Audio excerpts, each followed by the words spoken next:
안녕하십니까, 김방희입니다. 개를 끌고 산책하는 사람이 있습니다. 사람은 일정한 속도로 움직입니다. 그 사람이 쥔 개 목줄이라는 범위 안에서 개는 앞뒤로 왔다 갔다 합니다. 그러나 결국 자신의 주인이자 반려인에게 돌아옵니다.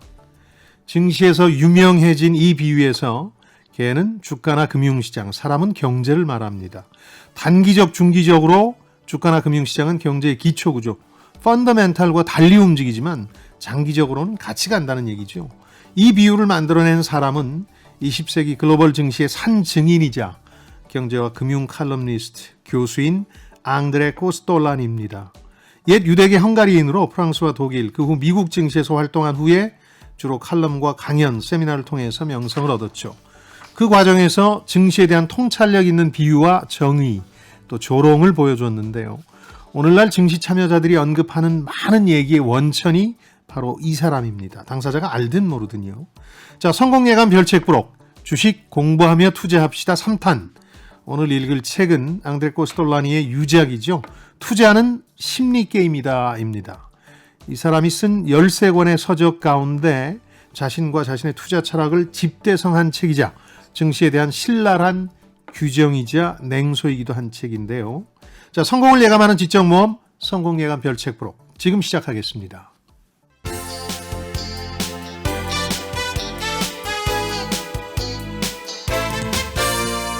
KBS 1라디오 성공예감 김방희입니다.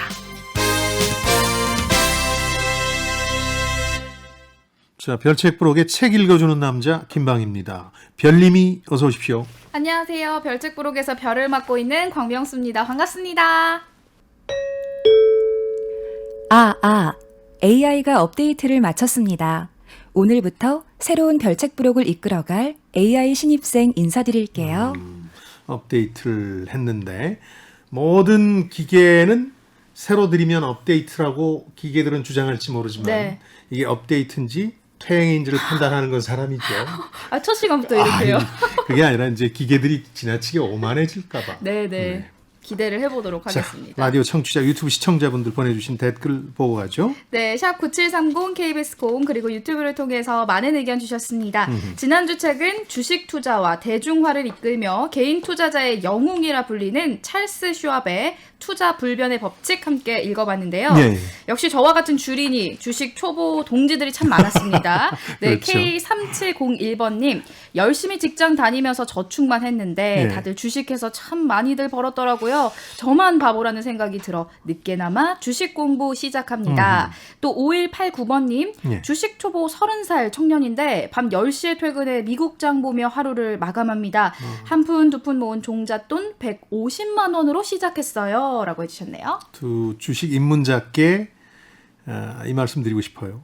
금액의 한계를 정하십시오. 이게 좀 된다고 막 집어넣기 시작하다가 네. 낭패를 보는 경우가 많으니까. 그리고 주식을 하게 되면 특히 5189번님은 아마 미국 장도 보시는 걸로 봐서 그쪽도 관심을 가지신 네. 모양인데 열심히 살고 공부하게 돼요. 네. 새벽에 일어나서도 보게 되고. 근데 미국장 보면 잠을 못 자는 그런 분들도 분들, 많죠. 못 주무시는 분들 네. 많더라고요. 그래서 너무 거기에 매몰되지는 마시되 열심히 살고 공부하시라는 말씀. 다만 한 가지 제가 늘 드리는 말씀이죠. 친구 부자 됐다는 소식 때문에 어떤 결정을 내리면 반드시 낭패를 본다. 그래서 네. 흔들리지 말고 꾸준히 본인이 즐길 수 있는 수준까지 하면 괜찮습니다. 오늘 그 심리게임에서 이길 수 있는 방법을 좀 많이 알려주시길 네. 바라면서 다음으로 양재근님께서 네. 큰딸에게 급여 중 10만 원씩만 매달 우량주를 사서 모아놓으면 어떻겠냐고 권했습니다. 아하. 1년마다 배당금 받는 게 적금보다는 나을 거란 얘기했는데 저 역시 주식에 대해 너무 문외한이라 잘한 건지 모르겠네요. 네. 해주셨고 반면에 황정현님께서는 한 달 전에 여동생이 마이너스 통장으로 우량주 투자를 해보면 어떻겠냐고 해서 미쳤다고 야단쳤습니다. 솔직히 이번 코로나 장세로 돈을 번 사람은 황소가 뒷걸음치다가 쥐를 밟은 것에 불과합니다. 자기 실력도 재주도 기술도 아닙니다. 라고 해주셨는데 우리나라의 우량주라고 하면 뭐 삼성전자, 현대차, SK하이닉스, 네이버, 카카오 대표적인 우량주잖아요. 이렇게 청취자분들의 의견이 엇갈리는 것처럼 추천, 비추천이 공존을 해요. 그렇죠. 소장님의 의견은 어떨지 한번 들어보도록 하겠습니다. 저도 처음부터 어려운 궁금하네요. 숙제를 내시는군요. 10만 원씩 그 대형 우량주에 장기 투자하자 따님한테 권유해 주신 양재근님, 저는 동의합니다. 다만 후회하는 순간이 오겠죠. 그러니까 폭락 수준의 하락 장세. 네. 이걸 견뎌야 장기 투자가 되기 때문에 장기 투자라는 게 상당히 어렵습니다. 실제로 해보면 네.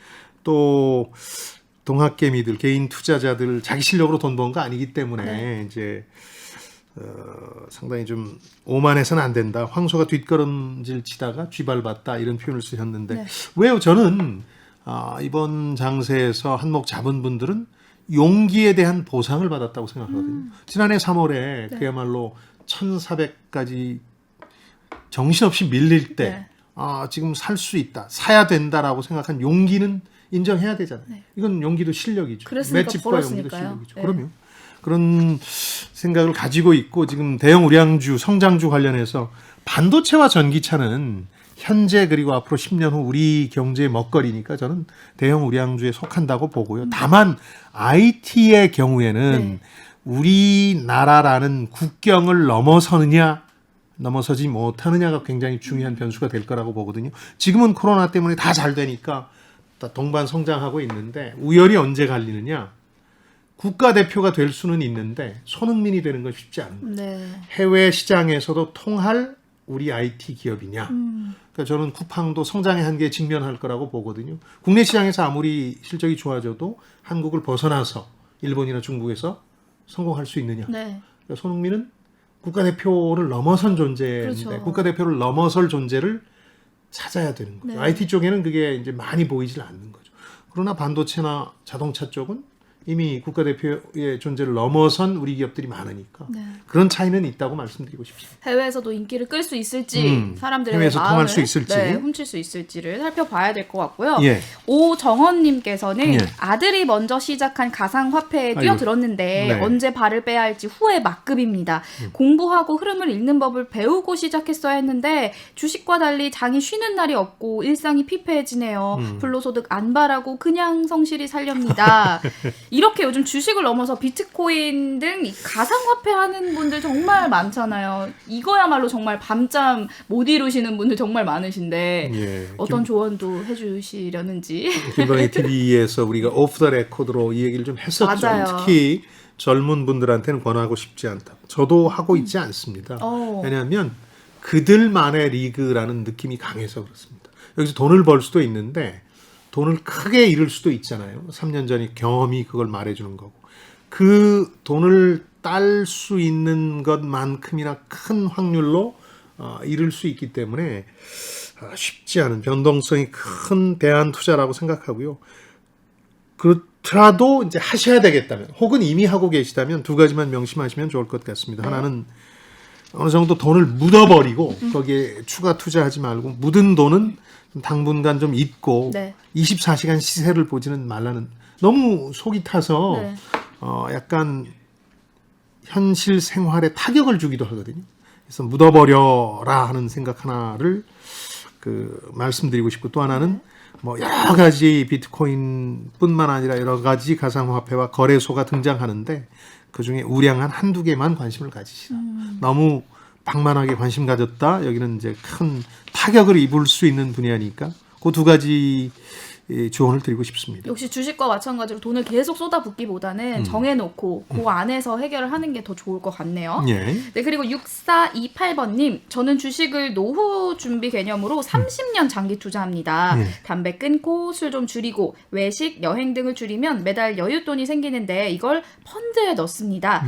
단타에서 돈 버는 거 전혀 부럽지 않습니다. 제 시간을 30년 후로 맞추었더니 마음 편합니다. 해주셨고, 예. 이 3252번님도 장기 투자의 중요성을 언급해 주셨는데요. 10년 정도 주식 투자를 했는데 네. 수익은 은행 이자 정도였습니다. 네. 복귀해보니 그 당시 사고 팔았던 주식들 계속 갖고 있었으면 많은 수익을 냈을 텐데요. 그렇죠. 이제라도 장기 투자하렵니다. 3류 기업은 위기에 의해 파괴되고 2류 기업은 위기를 이겨내며 1류 기업은 위기를 기회의 계기로 발전한다는 말이 생각나는데요. 사람도 유사한 것 같네요. 라고 말씀 주셨네요. 투자자도 정확히 그렇습니다. 투자자도 위기를 기회로 바꾸는 사람들입니다. 이런 사람들이 살아남고 수익률도 높은 거죠. 저도 한 30년 넘게 주식 투자를 해왔는데요. 네.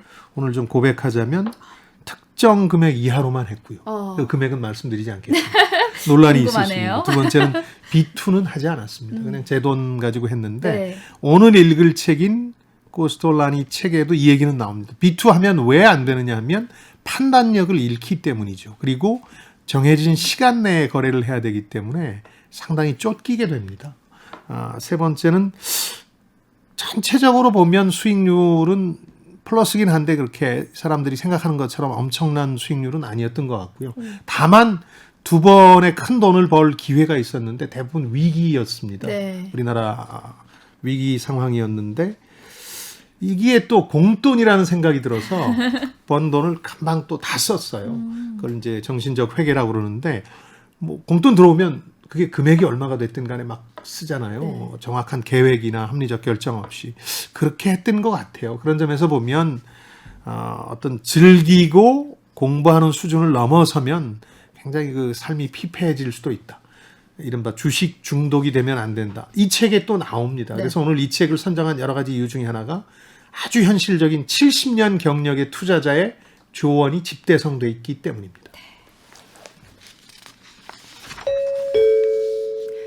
오늘 소개된 모든 분들께 커피 쿠폰 보내드립니다. 성공예감 홈페이지 선물방에 연락처 남겨주세요. 이어서 오늘의 주제로 넘어갑니다. 이풀기 토크. 오늘 읽어볼 책은요. 주식 공부하며 투자합시다 3탄입니다. 유럽의 전설적인 투자자 앙드레 코스탈로니의 투자는 심리 게임이다. 함께 읽어볼 텐데 예. 1편 했을 때 하워드 막스가 나왔고 2편에서 찰스 슈왑이 나왔는데 예. 두 인물 모두 저에게는 낯선 인물. 세 번째 3탄 주식 공부하며 투자합시다의 3탄 오늘 앙드레 코스톨라니도 역시 저에게는 조금 낯선 인물인데 예. 소장님 세대는 다 아는 그런 인물이라고 보면 될까요? 1, 2편은 주식에 관심이 크지 않은 분은 잘 모르시겠지만 네. 3편은 주식에 조금이라도 관심을 가졌던 분은 대부분 알 만큼 오. 국내에도 꽤 그 팬들이 많습니다. 이번 저만 모르는 책에. 거였나요? 그게 아니라 MZ 세대는 아무래도 이제 최근에 주식에 관심을 가지셨기 때문에 모를 수 있는 거죠. 제가 90년 경에 이제 짧게 애널리스트 생활을 했는데요. 이때 저는 기술적 분석이라 그래서 그래프, 차트 네. 이걸 담당하고 있었거든요. 차트만 매일 보면서 이게 미래를 알려줄 거라는 착각을 하고 있었는데 그때 아주 현명한 선배 한 분이 이분 책을 그 당시 오늘 읽을 책은 안 나왔었고요. 네. 이건 90년대 후반의 유작이고 여러 책 중에 하나를 소개해 주면서 이분 책을 너 그렇게 해서 미래를 알 수 있다는 착각에 빠지지 말라는 뉘앙스의 얘기를 해줬던 기억이 나요. 네. 그래서 이분 책을 읽고 그야말로 바보들이 모인 곳이 증권거래소고 그러니까 전 세계에서 바보의 밀집도가 가장 높은 것이 증권거래소고 그런 점에서 시장이 합리적으로 그래프처럼 갈 거라는 착각에서 벗어날 수 있게 됐어요. 그래서 저는 이 분이 상당히 더 오랫동안 기억에 각인된 인물이죠. 그래서 소장님 책을 젊은 날에 골랐습니다. 읽으셨군요. 그 그렇죠. 책을. 예, 예. 뭐 이 책은 아닙니다만 네. 이분이 쓴 책을 읽었을 정도로 주식시장 특히 국내 주식시장에도 많은 영향을 미친 그 추종자들이 많습니다. 네. 코스톨라니 추종자들이. 또 책을 읽다 보면은 예. 자신이 책을 뭐 쓰게 된 계기부터 나오잖아요. 그렇죠. 말씀해 주신 것처럼 여러 권의 책을 저서를 했는데 네. 베스트셀러도 참 많았다고 들었거든요. 그렇죠. 그러니까 13권 정도를 냈던 것 같아요. 제가 이렇게 세보니까. 네. 한 서너 권 정도는 세계적인 베스트셀러가 됐고 상대적으로 유럽 쪽에서 더 지명도가 높아요. 이번은 유럽이 주무대였기 네. 때문에 주식 입문자들 입장에서 이분이 주는 매력은 약간 그런 거 있잖아요. 오랫동안 70년을 주식시장에 있었거든요. 세계 각국의 주식시장에 그러다 보니까 좀 통달한 듯한 느낌.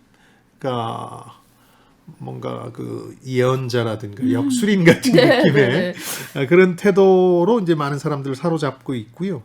1906년에 태어났어요. 그리고 99년 밀레니엄을 앞두고 죽었으니까 그야말로 20세기를 온전히 살아낸 20세기의 투자자다 이렇게 볼 수 있는 인물이죠.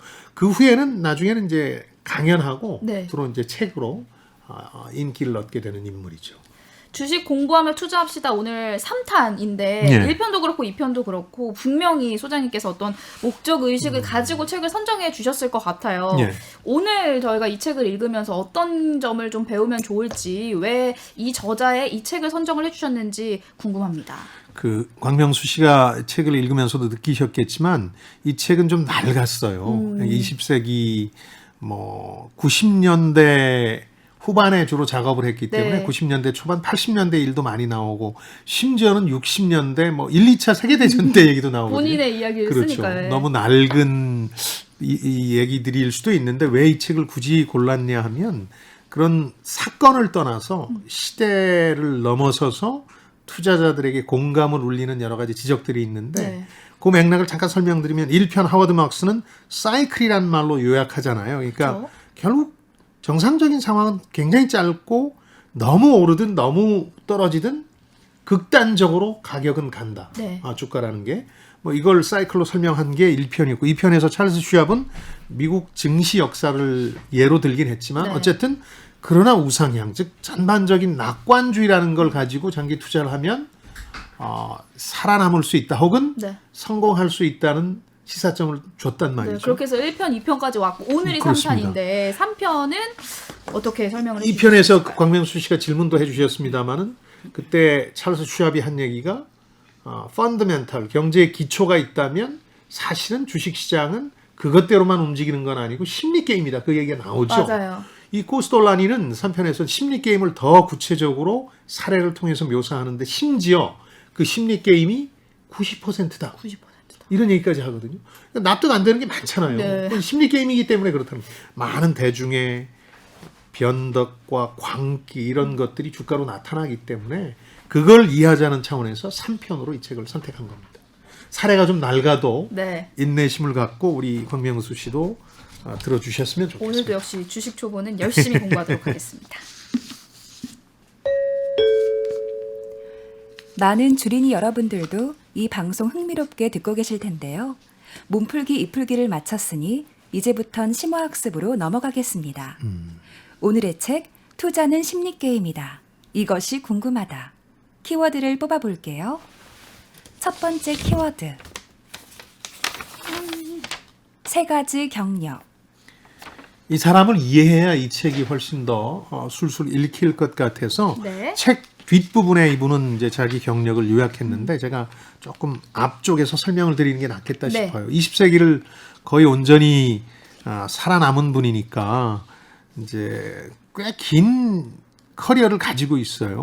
우선 헝가리의 부유한 유대인 가문에서 출생합니다. 그래서 음악가, 특히 피아니스트가 되겠다는 각오로 물론 이제 부모가 보냈겠죠. 파리에 입성했는데 정작 본인은 투자자와 증시 역할이 더 관심이 많았어요. 네. 그래서 이른바 머니 게임에 관심을 가지고 주식 투자를 시작합니다. 처음에는 증권 브로커로 시작을 해서 어느 순간에 이게 자유롭게 투자해야 되겠다. 돈이 좀 생기고 나서 자기 주식 투자를 하는 겁니다. 네. 자기가 이제 남을 고객으로 두고 남의 돈으로 투자하는 게 아니라 자기 투자를 하기 시작하는 거죠. 본인 말에 따르면 30대 중후반에 이미 은퇴해도 될 정도로 돈을 많이 벌었다. 네, 돈이 많아서. 그렇죠. 요즘 파이어족이라고 그러잖아요. 경제적으로 독립하고 조기 은퇴하는 네. 그런 상황이 돼서 뭐 삶의 흥미를 잃고 뭘 해야 될지 몰라서 방황했다 그래요. 35세. 예. 돈이 부럽죠? 많아서. 예, 예. 이분이 그러다 정신과 전문의 교수로부터 두 번째 경력을 추천받는데 그게 뭐냐면 금융 칼럼니스트, 그동안의 경험에 관해서 글을 쓰는, 그리고 이제 강연자 역할을 부여받아서 이거 아주 즐기기 시작합니다. 네. 1960년 첫 책을 내놨는데 이것이 증권시장이다. 이 책 발간 후에 유럽에서 베스트셀러가 되면서 이분의 강연과 칼럼이 상당한 인기를 끌기 시작하죠. 이 책은 마지막을 본인이 마무리를 못했어요. 1999년에 돌아가셨으니까 이때 1970년대부터 이제 사귀게 되는 이 책의 서문에 등장하는 고트프리드 헬러라는 사람하고 같이 펀드를 하나 꾸며요. 책에는 안 나오는데 이게 푸드카 펀드라고 굉장히 인기가 있었습니다. 이걸 설립해가지고 이때는 또 남의 그 돈도 받아서 주식 투자를 네. 대행하기도 하거든요. 이걸 하면서 처음에 이 두 분이 증권 세미나라는 걸 열기 시작해요. 그 독일 배경으로 해서 아무래도 고객을 많이 끌어들이기 위해서 한 거였는데 이거 자체가 워낙 인기가 있어서 상당히 그 추종자들이 늘어나요. 예, 이분은 그 후에 이제 계속해서 책을 쓰면서 강연자, 저술가, 주식 투자 교수 네. 이렇게 불리기 시작했던 네. 거죠. 아까도 잠시 언급을 해주셨어요. 유럽에서 주로 활동을 했기 때문에 그쪽에서 좀 유명했다 더. 그리고 본인도 4개국어를 할 줄 알았다고 하잖아요. 그렇죠. 네. 헝가리어, 독일어, 프랑스어, 영어까지. 이 유럽이 주 무대가 돼서 그런지 몰라도 주식 대가로서의 이 사람에 대한 평가는 조금 엇갈린다고 볼 수 있을 것 같아요. 유럽은 사변적이어서 그런지 모르지만 이렇게 말을 잘하고 글을 잘 쓰는 걸 상당히 좋아하는데 미국에선 숫자가 모든 걸 말하죠. 미국은 1, 2편에 등장했던 미국인들은 다 재산이 얼마인지 공개가 됐지 않습니까? 그리고 미국 갑부 순위, 포브스 발표, 맞아요. 몇 위 이게 다 나와 있는데 네, 네. 이분은 마지막까지 책에도 등장합니다만 자기 재산이 얼마인지 밝히질 않았어요. 그리고 미국에서 활동한 적은 2번이 있었는데 한 번은 히틀러가 집권하면서 독일이 위험해지니까 유대인들은 그때 이제 독일을 빠져나갔잖아요. 그렇죠. 미국으로 갔었고 네. 60년대에도 미국에 가서 월스트리트를 배경으로 활동하고 거기서 공부하고 했던 적이 있어요. 그 2번에도 불구하고 미국에서 뚜렷한 족적을 남기진 못했기 때문에 미국에서 인정받지는 좀 못하는 느낌이 있고요. 이제 특히 이분이 운영했던 푸드카 펀드라는 게 규모가 그렇게 크지 않았어요. 1조 원이 안 됐어요. 네. 미국에서는 상당히 소규모였기 때문에 인정받지 못했던 면도 있고 또 본인이 뭐 몇 위다, 재산이 얼마다 이런 걸 공개하지 않았고 뭐 늘 쓸 만큼 있었고 한 번도 제대로 정산해 본 적이 없다 이렇게 책에 쓰고 있잖아요. 얼마나 많으면 그럴까 싶기도 합니다만은 어쨌든 미국에서는 인정받지를 좀 못한 느낌이 좀 있는데 저는 그래도 개인적으로 이분의 철학이 그리고 주식시장에 대해서 아주 냉소적인 시각이 네.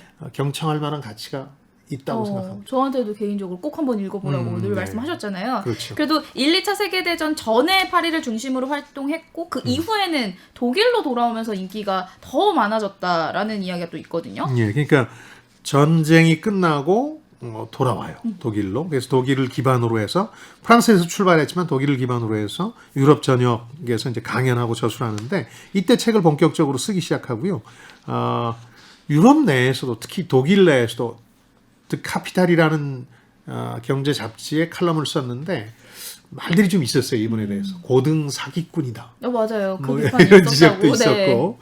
근데 뭐 본인은 뭐 투자대가 이런 거창한 이름보다도 증시 교수 정도로 불렸으면 좋겠다 하는 이제 겸허함도 내비치고 있고 뭐 상당히 그 돈을 얼마를 벌었건 또 돈을 얼마를 굴렸건과 상관없이 증시에 대한 해안을 가지고 있었다, 통찰력이 있었다 네. 이렇게 저는 믿습니다. 다른 책들도 많았다라고 말씀해 주셨는데 네. 다른 코스탈로니의 다른 책을 보면 투자에 도움이 되는 아이디어를 택시 기사에게 받는다라고 말을 했다고 해요. 예.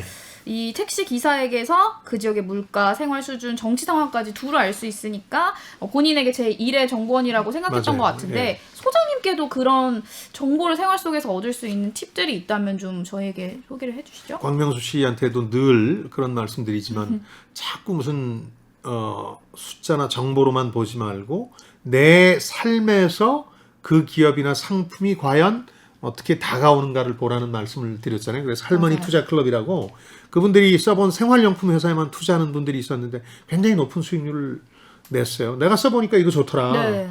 뭐 이러니까 그 기업에 투자하는 건데 저도 아까 2번 큰 돈을 번 기억이 있다 이런 말씀을 드렸잖아요. 네. 늘 벌었다는 얘기 아닙니다. 번 적이 있다는 겁니다. 크게 2번이죠. 네. 한 번은 어떤 회사의 차 디자인이 연이어 너무 잘 나오는 거예요. 그 회사 차의 품질은 괜찮은 편이었는데 디자인이 전반적으로 좀 수준 이하였는데 그때 투자하는 게 좋겠다 하는 오. 판단한 거죠. 왜냐하면 제가 보기에도 그 차를 갖고 싶었으니까. 네. 또 하나는 어느 순간에 보니까 먼저 출발한 검색 엔진도 아닌데 녹색 창에다 뭔가를 자꾸 제가 묻고 있더라고요. 그래서 투자했더니 괜찮게 수익률이 나왔던 적이 있거든요. 무슨 얘기냐? 숫자도 있지만 이렇게 심리 게임이 90%라면 사람들이 좋다고 믿는 건 좋은 게 되는 거죠. 주식 시장에서. 그러니까 남보다 반발짝 먼저 투자하면 되는 거니까 생활을 무시하면 안 되는 거죠. 이분은 늘 그런 입장인 거죠. 알겠습니다.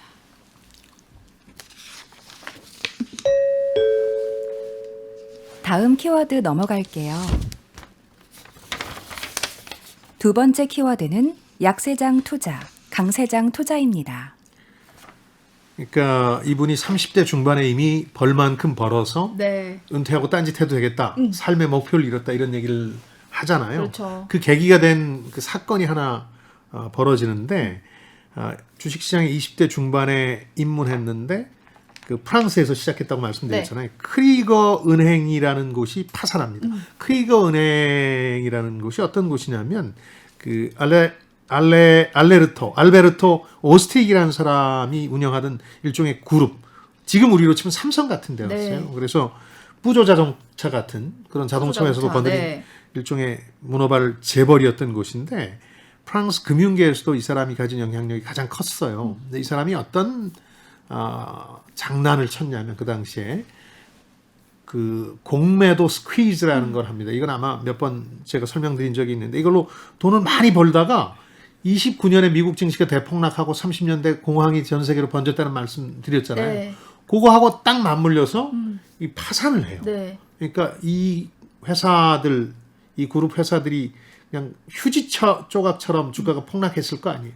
이걸 이 사람이 공매도로 이제 돈을 번 거예요. 네. 예를 들어서 170유로, 180유로에 샀던 걸 거의 뭐 몇입니까? 3달러, 뭐 이렇게 3유로 이런 정도의 떨어진 가격으로 주워 모아서 되갚았으니까 네. 엄청난 돈을 번 거죠. 이게 자신의 운명을 결정지은 첫 번째 사건이라고 이 사람이 얘기를 하죠. 이 공매도 스퀴즈라는 게 별책블록에서 많이 설명을 해주셨어요. 네. 이 주식 초보인 제가 이해하고 있는 공매도 스퀴즈란 일단은 이 주식을 떨어질 걸 생각을 하고 주가가 그렇죠. 떨어질 걸 생각하고 미리 이제 빌려서 되파는 거죠. 네. 되팔았다가 이제 진짜 예상대로 주가가 떨어지면 이제 돈을 버는 건데 그렇죠. 사서 갚으니까. 네, 예상과는 다르게 주식이 떨어지질 않는 거예요. 오르면 이제 돈을 못 버는 건데 그러면은 갚아야 되니까 그 그렇죠. 주식을 사들이는 게 공매도 스퀴즈 맞나요? 그렇습니다. 네. 정확히 알고 계시고요.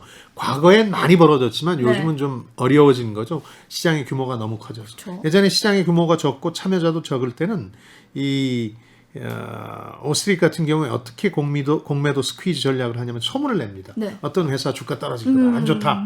그러면 막 나도 이제 공매도를 치지 않습니까? 네. 다 주가 하락에 배팅하면서 주식을 빌려서 주가 하락을 기다리죠. 그렇죠. 다 공매도에 뛰어들 때 이 사람이 하나씩 그 시장에 나온 많이 떨어진 그 가격의 주식을 다 사모아 버려요. 본인이 다 사모아 버리면 일정 시간이 지나면 갚아야 되잖아요. 그렇죠. 주식이 없는 거예요. 그래. 스퀴즈 돼서 네. 막 그 쥐어짜가지고.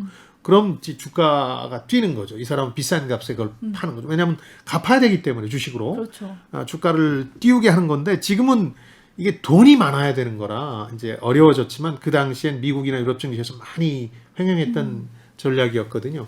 근데 이 오스트릭이라는 사람이 어떤 실수를 하냐면 계속 레버리지라 그래서 돈을 빌려서 공매도 스퀴즈 전략을 쓰는 거죠. 근데 29년에 미국에서 증시 대폭락이 10월에 벌어지고 유럽으로 그 여파가 올마 붙으니까 돈 빌려주질 않아요. 돈을 더 가지고 있어야 주식을 끌어모아서 가격을 올릴 텐데 그렇죠. 그리고 심지어는 빌려준 돈도 갚아라. 네. 신용경색이 일어나니까 이렇게 하니까 이 사람이 그냥 파산해버리는 거예요. 좋은 기업들, 금융기관을 가지고 있었지만 이 머니게임 때문에 이제 파산해버리는 거죠. 이것 때문에 이 사람은 오히려 돈을 벌게 됐다는 얘기죠. 네. 이제 본론으로 돌아오면 코스톨라니는 공매도로 큰 돈을 번 거잖아요. 그렇죠. 그런데 주변에 시선이 그렇게 곱지 않았죠. 그러니까 이 공매도 전략의 문제는 우리는 개인 투자자들이 쉽지 않으니까 많이 활용할 수는 없습니다만은 우리 증시 폭락할 거야, 망할 거야. 여기다 배팅하는 거잖아요. 네, 그렇죠. 그러니까 망하길 바라는 거야, 네. 너. 이런 시선이 있을 수 있어서 이 크레거 은행 파산 사건으로 이 사람은 돈을 많이 벌었지만 그 다음부터는 약세장 투자를 하지 않겠다고 선언하게 됩니다. 본인 스스로가 약세장 투자라는 게 앞으로 약세장이 될 거다 이렇게 보고 뭐 공매도를 친다든지 이런 거거든요. 그렇죠. 강세장 투자는 앞으로 더 좋아질 거야 하는 투자고. 그래서 이 사건 이후 계속해서 코스톨라니는 강세장 투자, 더 나아지는 쪽에 배팅하는 투자만 하겠다고 결심하게 되고 또 본인도 그런 투자 전략을 짜게 되는 거죠. 본인이 생각했을 때는 약세장에 투자하는 게 좀 비윤리적이다라고 생각을 한 거잖아요. 그런데도 계속해서 시장에선 약세장에 투자하는 사람들이 많은데 그 예. 사람들 다 비윤리적이라고 볼 수 있나요?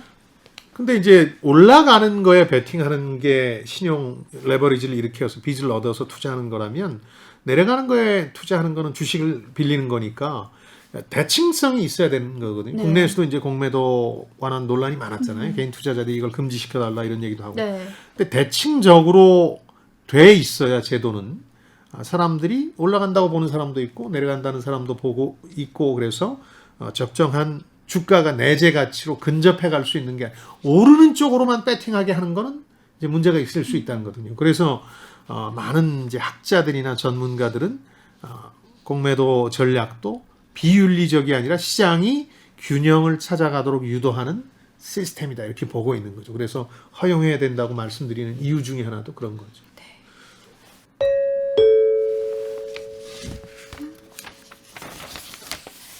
세 번째 키워드, 뉴스와 분석. 이 코스톨라니의 정보 혹은 뉴스 사건에 대한 시선이 아주 독특한데 시대를 앞선 거라고 저는 말씀드리고 싶은데요. 그러니까 특히 증권시장에는 분석이나 소문 이런 게 많습니다. 네. 애널리스트 같은 분들도 막 숫자로 앞으로 시장이 이럴 테니까 이 기업이 유망하다 이렇게 하죠. 제가 지난 시간 2편에서 그런 말씀드렸죠. 60년대 이른바 볼링 투기 사건. 네. 미국인은 일주일에 2시간씩 볼링을 치게 될 테니까 관련 기업들 주가가 막 뛰었던 거죠. 그러나 나중에 보니까 그렇게 치지 않았던 네. 거죠. 이제 유행일 뿐이었던 거고. 그러니까 이 사람은 그런 일들을 많이 겪으면서 뉴스 자체가 중요하지 않다. 그 뉴스를 대중이 어떻게 보느냐. 예를 들어서 미국 연준의 금리 정책 같은 경우에 금리를 올린다. 이러면은 당장 시장은 악영향이 있을 것 같죠. 왜냐하면 돈이 줄어들고 그러면은 주가나 자산 가격은 빠질 테니까. 그러나 한편으로 생각해 보면 금리를 왜 올리느냐? 경기가 워낙 좋을 것 같으니까, 경기가 과열될 것 같으니까 미리 선제적으로 금리를 올린다. 이러면 좋은 소식이거든요. 네. 어떻게 보느냐에 따라서 뉴스, 사건, 소문 이런 것들은 다르게 비춰질 수 있는 거예요. 그래서 오히려 뉴스보다는 그 뉴스에 대한 대중의 수용, 대중의 어떤 감각 이런 것들이 훨씬 중요하다는 걸 아주 이분이 뼈저리게 느끼고 모든 책에 그게 집중적으로 들어가요. 그러니까 뉴스를 보고 이럴 것이다 하는 판단이 자기중심적이면 안 돼요. 대중들, 사람들이 과연 어떻게 생각할 것인가 이걸 먼저 생각해야 되는 거죠. 그래서 아주 나쁜 소식도 이거 봐라. 사람들은 좋은 소식으로 받아들이면 좋은 소식이 되는 거예요. 네. 그러니까 뉴스 자체, 사건이나 소문 자체가 중요한 게 아니라 대중들의 반응을 우선 봐야 된다는 얘기고요. 그런 점에서 보면 대중의 마음을 읽는 거, 저는 이 주식 투자를 마인드 리딩 게임이라고 그러거든요. 내 마음을 읽는 게 아니라 대중의 마음을, 네. 많은 사람의 마음을 읽는 거. 이게 본질 아닐까 싶어요. 이분이 그런 얘기를 한 적은 없지만 저는 이분의 책들을 여러 번 읽으면서 주식 투자는 마인드 리딩 게임이다. 다른 사람의 마음을 읽는. 네. 그래서 역시 찰스 슈왑도 심리 게임이 중요하다라고 지적을 했었잖아요. 그렇죠. 여기에서 이제 코스탈로니는 아이의 심리가 90%다라는 이야기가 나오는 건데 이 부분 좀 설명을 해주셔야 될 것 같아요. 예. 그러니까 이분은 90%까지 이를 정도로 심리가 더 중요하다고 보는 분인데, 그러니까 조금 나눠서 설명해요. 책에서는 단기, 중기적으로. 네. 그러니까 뭐 1년이라는 단기 중기를 생각해 보면 뭐 길어지면 2, 3년이 될 수도 있고요. 크게 중요한 거는 하나는 이제 펀더멘탈이라는 게 물론 있겠죠. 그러나 그건 10%고 심리가 90%인데 이거는 뭐 이 책에 일관되게 흐르는 정서지만 이분은 또 하나 아주 중요한 얘기를 하는데 이게 요즘 우리 증시뿐만 아니라 글로벌 증시 상황과 잘 맞아드는 얘기여서 특히 골랐는데 돈이 심리 다음으로 중요하다고 생각해요. 이 돈이 뭐냐면 돈이 얼마나 풀렸느냐, 금리가 얼마나 낮으냐, 네. 뭐 이런 것들이 어쨌든 주식을 살까 하는 생각의 결정적인 변수가 되기 때문에 심리 게임 90%인데 돈, 단기, 중기적으로. 그럼 장기적으로는 뭐냐? 아까 말씀드린 대로 경제, 네. 경제로 결국은 귀결되니까 걔가 주인 옆으로 다시 돌아오듯이 길게 뭐 10년 단위로 보면 경제가 바로 증시에 반영이 되지만 네. 단기적으로 보면 사람들 마음과 돈이다 이렇게 얘기하고 있는 거죠. 그러니까 지금 이번 키워드가 뉴스와 분석들인데 예. 뉴스와 분석보다는 심리가 우선이다라는 말인 거잖아요. 예. 이런 것들이 다 가짜라고 하면은 도대체 이 주식 초보들은 무엇을 공부해야 하는지 그 성공 예감의 많은 전문가분들 그리고 심지어 우리 소장님의 말들도 다 가짜인지 무엇을 믿어야 되죠? 뉴스나 분석을 보지 말라는 건 아닙니다. 네. 너무 그것 자체에 매몰되지 말라는 거예요. 그럼 뭘 봐야 되느냐? 네. 그 뉴스와 분석을 사람들이 어떻게 받아들이고 있느냐. 예를 들어서 미국 연준의 금리 결정을 어떻게 받아들이느냐에 따라서. 예를 들어서 이런 것도 경험하시지 않으셨나 모르겠는데 지난해 이제 투자 시작하시면서 어느 기업 주가가 잘 나와요. 네. 근데 폭락해요. 응. 이 실적이 잘 나왔는데 주가는 폭락해요. 그건 왜 그럴까요? 뉴스는 사람들이 좋은데. 예, 네, 뉴스에 이렇게 나와요. 삼성전자 사상 최고 분기 이익 실현. 네. 근데 주가는 떨어져요. 그건 왜 그럴까요? 많은 사람들이 그것보다 더 기대했기 때문이죠. 음. 기대라는 게 그게 사람들의 마음 아닙니까? 네. 사람들의 마음을 먼저 읽은 다음에 사람들의 기대가 높다 싶으면 그 기대에 충족 못 시키면 주가는 떨어진다고 봐야 되는 거죠. 실적만 보고 10조 원이나 벌었어? 이렇게 하시면 안 된다는 얘기예요. 내 마음이 아니라 사람들의 사람들 마음을 마음. 그렇죠. 읽어야 되겠죠. 보통은 자신의 마음을 먼저 보죠.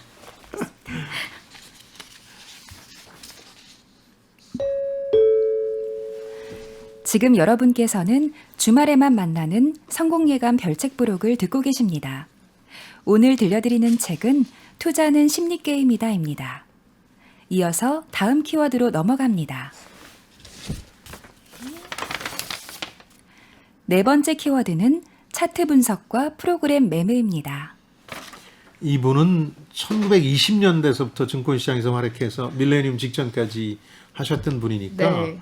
아마 그 과정을 잘 보셨을 거예요. 처음에는 아마 장부 같은 데다 뭐 전화도 용이치 않았으니까 네. 적어가지고 주식을 사고 팔았고 나중에는 컴퓨터 키보드 하나만 누르면 수조 원의 돈이 오가는 그런 상황까지 갔으니까 이분이 아주 근본적인 어떤 거부감을 가지고 있는 대상이 있는데 하나가 아까 말씀드린 차트 분석이라는 네. 기술적 분석이라고 많은 분들이 하실 겁니다. 보신 적이 있을 텐데 어떤 기업에 투자하려고 그럴 때 그 차트라는 걸 보시죠. 포털에서 이제 다 나오죠. 회사 이름 치면 나오는 네. 그거. 근데 그것만 열심히 들여다보는 분들이 있거든요. 그리고 어떤 증권 방송 같은 데서는 그걸 가지고 여기까지 이렇게 왔으니까 다음에 꺾어진다. 그런 그걸 기술적 분석들 하죠. 분석이라고 네. 하는데요. 그걸 믿지 말라는 거죠. 이분은 뭐라고 하냐면 자 어제 그리고 오늘의 주가 흐름을 보는 데는 유용하다. 그러나 그걸 보고 내일을 전망하는 건 미친 짓이다. 이렇게 전망까지는 안 된다는 거죠. 네. 많은 분들이 전망하려고 하는데 지금 증권 방송 같은 데서 그 전망하는 많은 분들이 기대고 있는 게 1920년대 미국에서 나오는 엘리엇 파동 이론이라는 거거든요. 그러니까 어떤 기술적 분석을 해보면 많은 기업의 주가가 이 봉우리와 골의 어떤 규칙이 있다고 보는 거예요. 그런 입장에서 미래 주가도 설명할 수 있다. 일종의 이제 사주 보는 거랑 비슷한 네. 거죠. 주식의 사주를 본다 혹은 관상을 본다는 건데 이분은 그건 말도 안 되는 소리다. 그러면서 유일하게 유용한 건 뭐냐면 시장 전체 그 차트가 아니라 한 기업의 차트. 저는 보라고 얘기하거든요. 그 이유는 그 포털에 검색을 해서 그걸 쭉 보시면 최근에 주가 흐름까지는 알 수 있잖아요. 네. 그리고 상대적으로 좋았는지 나빴는지 정도를 알 수 있으니까 과거와 오늘까지의 주가 흐름을 이해하는 데 도움되는 정도다. 뭐 그래서 어제까지 안 좋았으면 내일은 좋아질 거냐? 그건 누구도 장담 못 하니까 네, 거기서 내일의 그래프를 점선으로 보통 그 전문가라는 분들이 와서 분석하는데 그건 아니다. 거기까지는 아니다. 네. 그 얘기 하나 하고 또 80년대 이후에 아주 보편화된 프로그램 매매라는 게 있습니다. 국내에서도 네. 프로그램 매매라는 게 있어서 예를 들어서 범위를 정해놓고 5% 이상 떨어지면 자동으로 팔아버리게 네. 하고 5% 이상 오르면 자동으로 팔아서 이익을 실현하게 하는 경우가 있거든요. 이런 프로그램 매매가 굉장히 보편화됐고 예전에 한번 우리 이 시간에 얘기했지만 미국 같은 경우는 70에서 80% 가까이가 프로그램 매매로 주식 거래가 이루어진다는 말씀도 네. 했잖아요. 그러니까 이게 굉장히 보편화되면서 이 사람은 이걸 신뢰 안 합니다. 왜냐하면 아까 그 방법을 설명드렸지만 떨어질 땐 더 떨어지게 하는 거, 올라갈 땐 더 올라가게 하는, 즉 정상이 아니라 극단적으로 주가가 치닫게 만드는 원흉이라고 이분은 보는 거죠. 추락할 때는 발에다 추를 달아주고 날아갈 때는 이 어깨에다가 날개를 달아주는 격이니까 이건 시장을 혼란스럽게만 하지 실제로 더 도움이 되는 건 아니다. 이분의 네. 신념이죠. 이게 처음에는 주식을 살 때는 컴퓨터가 없었겠지만 그렇겠죠, 계속해서 이분은. 이제 컴퓨터가 도입이 된 거잖아요. 그렇죠. 그리고 프로그램 매매도 확대가 됐는데 이 모든 게 이분의 이 이론에 의하면 다 뭐 의미가 없다인가요? 그러니까 특히 1987년 블랙 먼데이라는 게 지금도 그 원인을 명확히 밝힐 수 없거든요. 네. 그러니까 왜 하루 만에 23% 주가가 빠졌는가? 특별히 경제가 나빴다면 서서히 나빠졌겠지. 하루 만에 나빠지지 네. 않을 거 아니에요.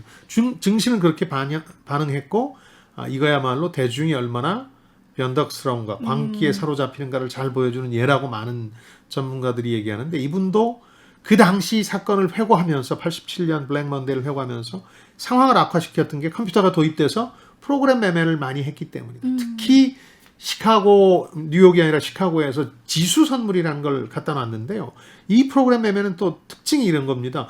특정 주가가 떨어지면 5% 이하로 떨어지면 자동으로 파는 게 아니라 지수 전체가 조금 떨어지면 자동으로 팔도록 해놨기 때문에 네. 엄청난 매물을 쏟아냈고 지수가 예를 들어서 5% 떨어질 게 15%, 뭐 10% 떨어질 게 23%까지 떨어졌다. 이런 설명이거든요. 이분이 그런 설명을 네. 하면서 신뢰를 못 보내고 이 프로그램 매매라든가 수학이나 과학으로 문제를 풀려는 부분에 대해서 근본적인 불신의 시선을 보내는 이유가 그 당시 경험 같아요. 네. 그러니까 이제 컴퓨터를 못 믿는다는 게 예. 그냥 그저 컴퓨터를 못 믿는다라는 게 아니라 사람들의 이런 변덕스러움을 거기에 다 담을 수 없기 때문에 못 믿는 것이다라고 보면 될까요? 그렇죠. 이 사례 하나가 재밌는 게 있는데요. 현실에서 벌어진 일은 아니에요. 네.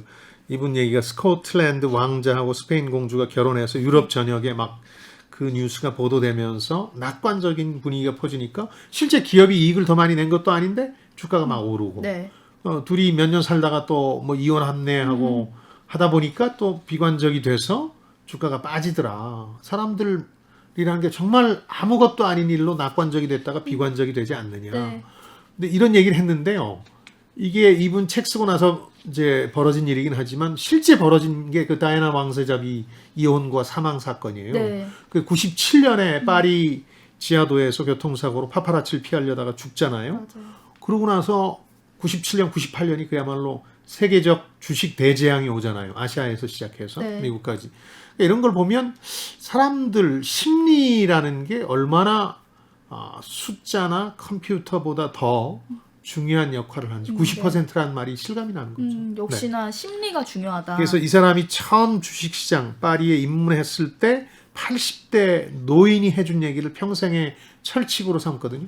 주식시장 별거 없어 하면서 한 얘기 저도 몇 번 읽었고 네. 듣기도 했던 건데 주식시장은 말이야 바보가 많은지 주식이 많은지에 따라서 결정되는 거예요. 바보는 주식시장에 참여하는 네. 주식을 살려는 사람들이고 주식은 공급이니까 공급되는 주식. 네. 바보가 많다면 주가는 오를 테고 주식 공급량이 많다면 떨어지겠죠. 그런데 투자자를 다 바보라고 칭한 것 자체가 냉소적이지만 그렇게 심리에 휘둘리는 비합리적인 사람을 뜻한다는 의미에서 상당히 통찰력이 있는 얘기라고 저는 느껴요. 소장님께서 말씀해주신 그 수요란 주식 투자자들 대중을 의미를 한 거잖아요. 예. 그 사람들의 무지, 광기 이런 것들이 문제다. 그렇죠. 이렇게 결론이 지어지는 건가요? 아까 뉴스 자체가 중요한 게 아니라 그렇게 무지한 대중이 이걸 어떻게 받아들이냐가 중요하다. 이 책에서 이 책뿐만 아니라 이 사람 쓴 글에 많이 등장하는 예가 2차 세계대전이 벌어지기 직전에 전운이 감돌았죠. 히틀러가 집권해서 유럽에 막 그 평지풍파를 일으키고 있을 때 이 사람은 전쟁이 일어나겠구나 판단합니다. 그래서 자기 포트폴리오를 정리하기 위해서 막 정신없이 돌아다니고 네. 이런 와중에 전쟁이 실제로 일어났는데 주가가 폭락한 게 아니라 그런 미중유의 대재앙에도 불구하고 주가가 초기엔 뛰어요 오히려. 그래서 왜 그런가 그랬더니 사람들이 어느 정도 예상했던 일이고 이게 생각보다 그렇게 나쁘지 않을 거라고 판단했다는 거예요. 나쁜 소식이지만 사람들의 반응은 그렇지 않았기 때문에 주가가 뛰는 희한한 현상이 벌어진 거죠. 다음 키워드 알아볼게요. 예. 5번째 키워드는 주식 중독입니다. 아까 유튜브 시청자와 라디오 청취자 여러분들 보내주신 얘기 중에 주식 중독 얘기를 제가 했잖아요. 네. 저도 이건 상당히 경계해야 된다고. 제가 가끔 쉬라고 하는 말씀이 중독되지 말라는 뜻이거든요. 중독되면 일상생활이 피폐해질 뿐만 아니라 실제 투자의 결과인 수익률도 좋지 않아요. 네. 뭐 저도 경험을 해봤습니다만 이 책에는 그런 비유를 듭니다. 지인 아들 하나가 카지노에 중독이 돼서 아버지가 걱정이 돼서 찾아옵니다. 그러면 물어요. 코스톨라니가 그 아들이 서서 도박한대 아니면 앉아서 한대. 그래서 서서 하면 여기저기 돌아다니면서 잃을 수도 있고 딸 수도 있는데 만약 앉아서 하는 거라면 그건 중독이다. 그리고 반드시 무일푼이 돼서 다 털리고 나서야 카지노를 벗어날 거다. 그런 얘기를 하거든요. 네. 주식도 마찬가지라는 거거든요. 여기 시트로엥 사례가 흥미로운데 시트로엥이라는 차가 있습니다. 그 기업을 만든 시트로엥은 천재 기업인이었어요. 혁신가였는데 우리로 치면 테슬라나 스티브 잡스 같은 이 사람이 불행은 카지노 중독이 되면서 시작돼요. 그래서 그렇게 어렵게 혁신을 통해서 일궈낸 시트로엥이라는 뭐 디자인뿐만 아니라 성능에서도 시대를 앞섰던 자동차 회사를 카지노판에서 다 날려요. 처음에 장난으로 시작했던 게 그야말로 회사를 걸고 도박을 할 정도가 되거든요. 이 시트로엥 관련한 글에도 많이 나옵니다만 아내가 이걸 말리기 위해서 뭐 길도 막아보고 나를 밟고 지나가라 네. 이렇게도 해보는데 아시다시피 도박 중독이라는 게 쉽지 않거든요. 안 되는 거죠. 네. 근데 주식도 도박처럼 중독이 되면 안 된다는 거예요. 그래서 사람들이 내가 중독이 됐는지 안 됐는지를 판단하라고 끊임없이 이분은 이제 경고를 하는 거죠. 근데 내가 주식에 빠져 있는지 중독인지 아닌지 판단을 어떻게 할 수 있나요? 그러니까 예를 들어서 아까 가상화폐의 경우 24시간 시세를 들여다보느라 일상생활이 어렵다. 네. 중독이죠. 그러니까 일상생활에 미치는 영향이 일상생활이 피폐해질 정도냐. 네.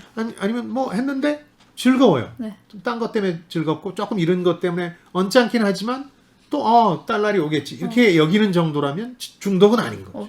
매일 기준이. 보기는 하는데 예. 언짢기는 해요. 24시간 보고 있으면 안 되죠. 보고 있고 언짢고 그게 이제 시간이 너무 자주 들여다보는 건 좋지 않고 권명수 씨가 중독 근처까지 가긴 간 굉장히 모양이군요. 언짢네요. 굉장히 네. 언짢아서 예. 드린 말씀이었습니다. 예. 다음 키워드로 넘어갈게요. 네. 마지막 키워드는 iOS 펀드 사기입니다.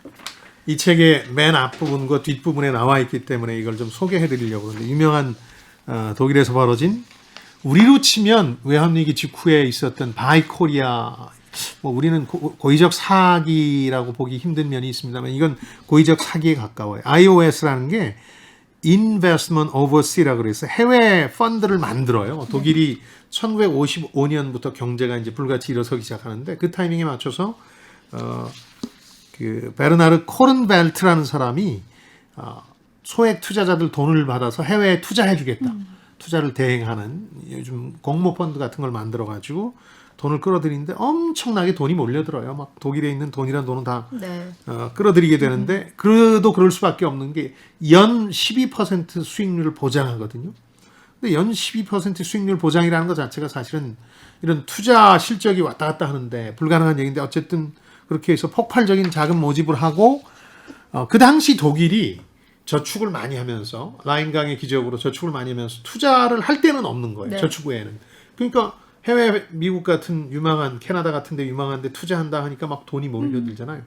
이 돈을 가지고 엄청 화려하게 이 코른벨트는 살면서 미디어에도 나와서 막 그 선전을 해대고 그래서 1960년대까지 이 이른바 iOS는 독일 국민들의 부증식 수단으로 각광을 받다가 그만 1960년대 초반에 왜 미국에서 증시 폭락 벌어졌다고 그랬는데 그 시기에 완전히 그 폭락하면서 그야말로 사기 펀드였던 게 드러나요. 12% 보장을 폰지 스킴이라 그래서 나중에 들어온 돈으로 그 투자자들 돈을 돌려주는 방식으로 했던 게 드러나는 거죠. 우리로 치면 라인 펀드 이런 걸 거라고 봐야 되겠죠. 네. 그러다 보니까 이 사람은 화려한 생활을 하다가 도망을 갑니다. 코스타리카라는 나라로 도망가고 독일 국민들 상당수가 그야말로 조금 더 벌려다가 다 그냥 투자 손실을 봤던 유명한 사건이었는데 이 코스톨라니는 이 사건에 대해서 처음부터 네. 아주 비판적으로 이 펀드에 대해서 쓰기 시작해요.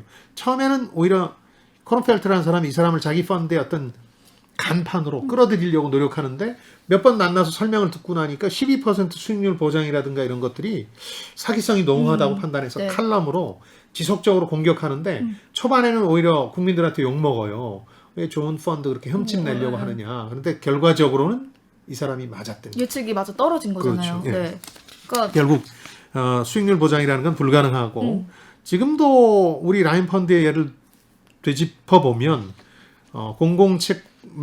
공공기관의 매출 채권에 투자해서 3%를 보장한다 이런 게 좀 조금만 관심을 더 가졌던 분들이라면 네. 공공기관이 내놓는 채권이 그렇게 많지도 않을 뿐더러 그게 3%를 모든 투자자한테 돌려줄 수 있을 만큼 시장에 넉넉하게 공급되고 있느냐 의심을 품었을 법한데 네. 너도 나도 할 때 심리가 90%이기 때문에 사람들이 달려들 때는 그것조차 검증을 안 하게 되는 거예요. 네. 컴퓨터 몇 번 두들기고 신문 기사 몇 번 찾아봤으면 의심을 품었을 법한 일인데 안 됐던 거죠.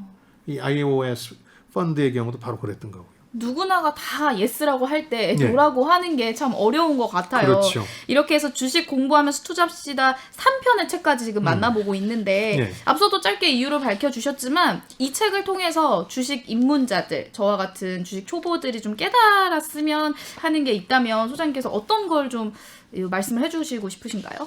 그러니까 이분의 글이나 주장에서 한 가지만 염두에 두셨으면 좋겠어요. 내가 얼마나 투자자로서 바보인가를 늘 잊지 말아야 된다. 네. 근데 그거 인정하기가 쉽지 않잖아요. 오히려 남보다 훨씬 더 똑똑해라고 생각하거든요. 그게 이제 비극으로 가는 특급 열차죠. 그래서 내가 사고 팔면 다른 사람들이 따라올 거라고 착각하는데 거꾸로죠, 사실. 네. 그런 점에서 보면 이분의 이 조언은 핵심은 모든 투자자가 바보인데 특히 더 내가 바보다라는 걸 인정하는 데서 출발하면 적당한 정도로 즐기면서 그러나 성공적인 투자 생활을 할 수 있다고 보는데요.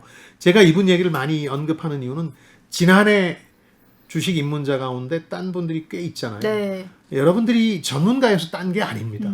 그런 장세여서 딴 거고 이제 올해 같은 시기가 어려운 시기고 따기가 쉽지 않을 겁니다. 지난해와 똑같은 생각으로 마인드로 나는 전문가야 그러면서 전업 투자를 한다거나 혹은 그야말로 대규모 투자를 해서 손해를 키우지 말라는 뜻에서 저는 바보입니다. 이렇게. 이건 저도 스스로한테 늘 얘기합니다. 저는 방송과 관련해서도 아직 모르는 게 너무 많은 바보일 뿐입니다. 이런 마음으로 겸허하게 투자하면 네. 겸허하게 전 공부도 하고 그럴 테고 그러면 생존 정도는 가능하다. 발전까지 도모해 볼 수 있다. 그러나 그렇지 않고 오만해지는 순간 비극으로 간다. 네. 예. 알겠습니다. AI가 선정한 심쿵 한방. 오늘의 책 투자는 심리게임이다를 관통하는 핵심 구절. 한 방에 정리해 드릴게요.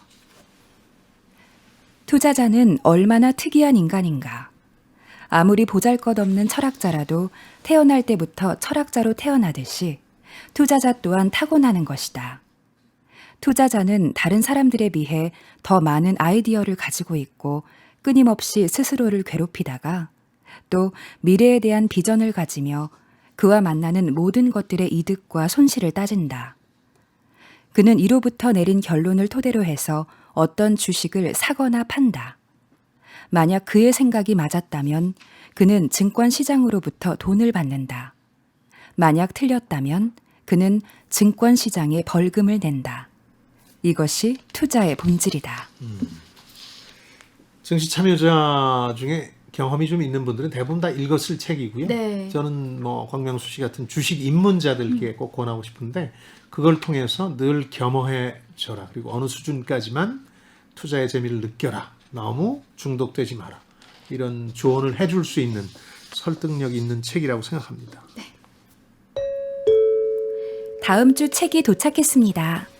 네, 별책 부록에 이 주식 공부하며 투자합시다. 이대로 끝나면 어쩌나 걱정하시는 분들 많으셨을 것 같은데 예. 네, 별책 부록이 준비한 주식 공부하며 투자합시다 4탄이 준비되어 있습니다. 세계 최대 사모펀드 블랙스톤을 키운 CEO, 월스트리트의 황제라 불리는 스티븐 슈워츠먼의 투자 원칙, 투자 비결을 알아보도록 하겠습니다. 투자의 모험 함께 읽어보시죠. 모험이라는 말이 들어간 책을 일부러 골랐습니다.